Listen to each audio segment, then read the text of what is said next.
Before I get into my 3 best prop bets for UFC 286, a reminder that Cage Warriors 150 and PFL Challenger Series Week 8 breakdowns are all on the Patreon.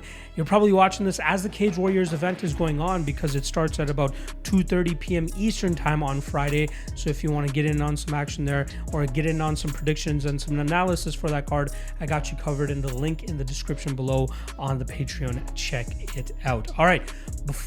You know what? There is no more before it. Let's get right into the best 3 prop bets that I have for this card. The first of which is going to be Jake Hadley to win inside the distance. I believe you can currently get that around -135. I think he has Malcolm Gordon covered pretty much everywhere. I think he's a stronger grappler, and I think he's the far superior striker. So whether it's going to be a club and sub situation or even something that Gordon finds himself getting caught in terms of submission, I think that Hadley has him covered, like I said, pretty much everywhere and should win this matchup without too much issue. And a lot of people like to do the whole MMA math thing where they're like, oh, look, Gordon almost went to a decision against Mokaev. That must mean that he's much better than people are making him out to be.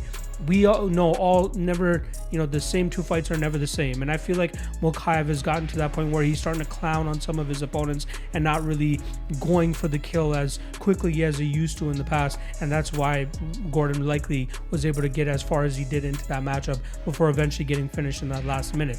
However, I think Hadley is back on that redemption course where he learned his lesson in the Alan Nascimento fight, came back and came through against Carlos Candelario with great striking and eventually opened up that submission opportunity for himself. I'm expecting the same thing this weekend from him. Let's go with Jake Hadley inside the distance as the first best prop bet. Second best prop bet, a little bit chalky here, but I really like the violent spot in this matchup between Sam Patterson and Yanal Ashmos. I almost forgot the kid's name, but 2 UFC debutants here, but both guys that like to go out there and get the finish.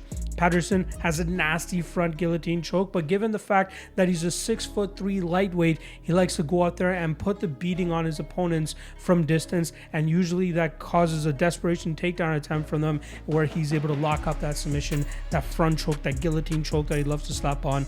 And I think that Yanal will be no different in being caught in something like that. But Yanal is the other piece of the puzzle here who likes to crash forward recklessly with big winging hooks.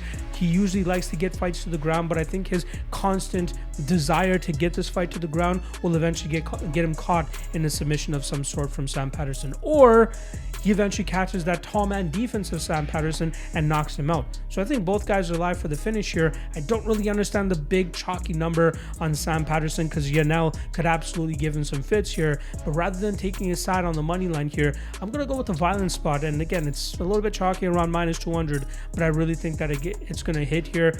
My prediction is going to be Patterson by submission, but either outcome is possible. Patterson inside the distance or Yanal inside the distance. Let's just go fight doesn't go to decision. And lastly, I'm going to go with Jack Shore to win inside the distance against Makwan Amirkhani. We know Makwan has a horrible gas tank, and Jack Shore has constant pace and pressure that will eventually finish Makwan Amirkhani likely in that second or third round. You can get the round 2 and round 3 props as well for sure if you like. Plus 400 and plus 900, plus 400 round 2 plus 900 round 3 for Jack Shore. Either or will work, but I still think that just taking him straight up inside the distance at -110 is a great way of going about it.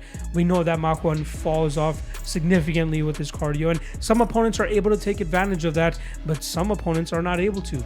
Luckily, Shore is one of those guys that's going to be pushing for the finish pretty much at all times. He's going to be putting Makwan through the ringer, especially after that first round when Makwan exerts too much energy trying to finish Jack Shore, knowing that he's not going to win this fight the later that it goes. So give me Jack Shore and Jack Shore inside the distance. No plus money plays there unless you want to take the round props that I stated for Jack Shore, but I still really like these prop spots, and hopefully we can go 3 of 3. At worst, go 2 of 3 on these prop bets.